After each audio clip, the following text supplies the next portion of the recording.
हर गुजरते लम्हे के साथ ईरान अपनी जुर्रत, अपनी हिमाकत बढ़ा रहा है और उसने देर रात यूएसएस एब्राहम लिंकन अमेरिका के जंगी जहाज पर हमला तक कर दिया।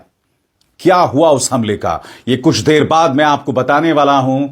मगर बीती रात दोस्तों, जैसे मैंने कहा, ईरान ने अपनी हिमाकत को और बढ़ा दिया और यह तक कह दिया कि अमेरिका के साथ हमारी कोई बातचीत नहीं हो रही है। इनफैक्ट ईरान ने 5 ऐसी शर्तें रख दी हैं जो मुझे नहीं लगता अमेरिका को स्वीकार्य हैं। दूसरी तरफ अमेरिका कह रहा है कि हमने ईरान को तबाह कर दिया, ईरान पर जीत हासिल कर ली है। समानांतर तौर पर खाड़ द्वीप के आसपास गतिविधियां बढ़ गई हैं।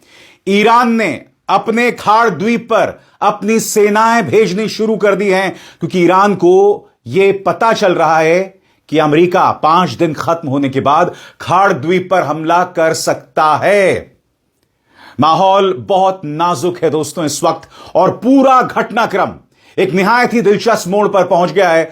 मगर सबसे पहले दोस्तों वो मंजर मैं आपको दिखाना चाहता हूं जब ईरान ने अमेरिका के F-18 विमान को मार गिराया। दोस्तों ये वो वीडियो है जो ईरान यानी IRGC की तरफ से जारी किया गया है। इसमें आप देख सकते हैं आसमान में लगातार वो विमान जो है उड़ान भर रहा है, और इस दौरान जैसा कि इस वीडियो में दावा किया जा रहा है, ईरान उसे टारगेट करता है और फिर कुछ देर बाद वो विमान हवा में घूमते हुए फिर वो नीचे की तरफ बढ़ता है और उसके बाद भारतीय महासागर में जाकर गुम हो जाता है। यह वीडियो IRGC ने जारी किया है। इससे पता चल रहा है दोस्तों, क्योंकि हम ये ना भूलें, इससे पहले F-35 विमान ईरान ने मार गिराया था, अब इसके बाद F-18 विमान को मार गिराया गया है और वीडियो आपके सामने है। जैसे मैंने कहा ना कार्यक्रम की शुरुआत में, ईरान लगातार अपनी हिमाकत, अपनी जुर्रत बढ़ा रहा है और इससे अमेरिका में सिवाय बौखलाहट के कुछ नहीं है। डोनाल्ड ट्रंप ने क्या क्या कहा है मैं आपको बताऊंगा। साथ ही बातचीत हो कहां रही है, यह भी एक बहुत अहम सवाल है। क्या ईरान की शर्तें अमेरिका को स्वीकार होंगी? उससे पहले मैं आपको बतलाना चाहता हूं अल जजीरा F-18 विमान को मार गिराए जाने को लेकर क्या कह रहा है। Well, the IRGC issued a statement and a video also saying that its forces or its new system was able to target an American F-18 above the province of Sistan Baluchistan. That's towards the southeast of Iran, close to the Indian Ocean. And then the plane fell into the ocean. This is what the Iranian IRGC said. However, this is not the first time that such reports are emerging. We've seen over the past few days, since the 19th of March, when Iran issued a video of an F-35 being hit. बीती रात Iran ने एक और जुर्रत की, USS Abraham Lincoln पर हमला कर डाला। जी हां दोस्तों, USS एब्राहम लिंकन वो पहला नौसेना अमेरिकी जंगी जहाज है जो मध्य पूर्व की तरफ बढ़ा था। जी हां, उस USS एब्राहम लिंकन के बारे में मैं पहले भी आपको बता चुका हूं। अमेरिका का कहना है कि कोई नुकसान नहीं हुआ है, मगर सबसे पहले ईरानी सेना ने घोषणा की है कि उसने USS एब्राहम लिंकन पर हमला कर दिया है और इस बाबत उसने यह वीडियो जारी किया। देखा जाए।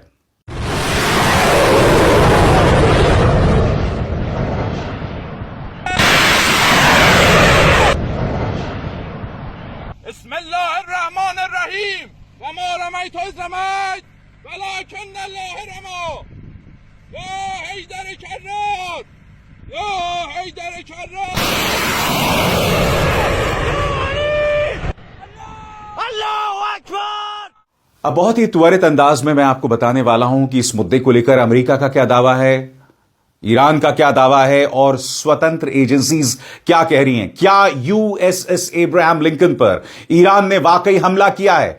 क्या USS एब्राहम लिंकन को नुकसान हुआ है? क्योंकि यह मत भूलिए दोस्तों, इससे पहले अमेरिका का एक और जंगी जहाज USS Gerald R. Ford U turn लेके वापस जा रहा है। क्यों? क्योंकि उसकी लॉन्ड्री में आग लग गई थी। जी हां, लॉन्ड्री में आग लग गई थी। और अब जैसा कि मैंने बताया, USS एब्राहम लिंकन पर हमला हुआ है। सरल शब्दों में क्या क्या हुआ है आपकी स्क्रीन पर। ईरान क्या दावा कर रहा है? ईरान की सेना और आईआरजीसी कह रहे हैं कि उन्होंने क्रूज और बैलिस्टिक मिसाइल्स दागी जो यूएसएस एब्राहम लिंकन की तरफ गई।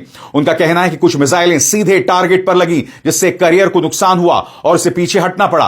कुछ दावों में यह भी कहा गया है कि जहाज को भारी नुकसान और आग लगी। इसे उन्होंने अपने बड़े ऑपरेशन ट्रू प्रॉमिस 4 का हिस्सा बताया। ईरानी मीडिया ने कुछ वीडियोज भी दिखाए, लेकिन उनमें असल जहाज को हिट करते हुए नहीं दिखाया गया है। वो वीडियो जो अभी अभी मैंने आपको दिखाया, और अब मैं आपको बताने वाला हूं कि अमेरिका इस बारे में क्या दावा कर रहा है। आइए गौर फरमाएं। यूनाइटेड स्टेट्स सेंट्रल कमांड यानी सेंटकॉम और पेंटागन ने साफ कहा है कि कोई मिसाइल कैरियर को छू भी नहीं पाई। जहाज पूरी तरह से सुरक्षित और ऑपरेशनल है। अमेरिका ने जहाज की नई तस्वीर और वीडियो भी दिखाए जिसमें वो नॉर्मल ऑपरेशन करता दिख रहा है। अभी तक कोई सैटेलाइट या पुख्ता सबूत सामने नहीं आया है जिससे यह प्रमाणित हो कि नुकसान हुआ है। अब मैं आपको बताना चाहता हूं दोस्तों, असल में हुआ क्या है। एक एक करके आपके स्क्रीन पर अलग अलग एजेंसीज इस बारे में क्या कह रहे हैं उस बाबत मैं जानकारी जुटाकर लाया हूं। मगर मैं एक बात स्पष्ट कर दूं, इन तमाम एजेंसीज पर कहीं ना कहीं अमेरिका का प्रभाव होता है, इसराइल का प्रभाव होता है। तो हो सकता है कि असली तस्वीर इस वक्त हमारे सामने ना हो। असल में कितना नुकसान हुआ है यह सिर्फ अमेरिका को पता होगा। अब गौर फरमाएं स्वतंत्र न्यूज एजेंसीज इस बारे में क्या कह रही हैं। ईरान ने संभवतः अपने तट से एंटी शिप क्रूज मिसाइल जैसे गदर लॉन्च की हो। दूरी करीब 250 से 360 किलोमीटर टेक्निकली सही बैठती है, यानी हमला संभव था। लेकिन यूएसएस करियर ग्रुप के पास बहुत मजबूत सुरक्षा होती है, जैसे कि missile interceptor, radar system, electronic jamming, decoy आदि। इसलिए या तो मिसाइल गिर गई, इंटरसेप्ट हो गई, या पास पहुंची भी नहीं है। तो देखा आपने, जैसे कि मैं लगातार बता रहा हूं, ईरान लगातार तनाव बढ़ा रहा है, तापमान बढ़ा रहा है। और अब असमंजस इस बात को लेकर है कि क्या ईरान बातचीत के लिए तैयार हो गया है। अब्बास अराक्ची, ईरान के विदेश मंत्री अब्बास अराक्ची सामने आए हैं। उन्होंने कहा है कि अमेरिका के साथ तो हमारी कोई बातचीत ही नहीं हुई। तो अमेरिका उछल उछल के क्यों कह रहा है कि ईरान झुक गया, ईरान डील करने को जो है वो आमादा है, करना चाहता है डील। सुनिए अब्बास अराक्ची क्या कह रहे हैं।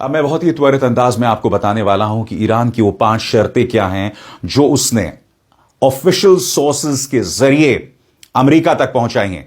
क्या ये 5 शर्तें अमेरिका को स्वीकार्य होंगी? एक एक करके आपके स्क्रीन पर। शर्त नंबर 1, दुश्मन की तरफ से हमले और हत्याएं पूरी तरह से बंद हो, क्योंकि आप जानते हैं सुप्रीम लीडर खामेनी, आली लारीजानी, इंटेलिजेंस प्रमुख, इन तमाम लोगों को अमेरिका ने मौत की घाट उतार दिया था। दूसरी खबर, ऐसे ठोस इंतजाम बनाए जाएं जिससे दोबारा इस्लामिक रिपब्लिक पर युद्ध थोपना संभव ना हो। तीसरा, युद्ध से हुए नुकसान की भरपाई और मुआवजे की साफ साफ और गारंटी के साथ भुगतान हो।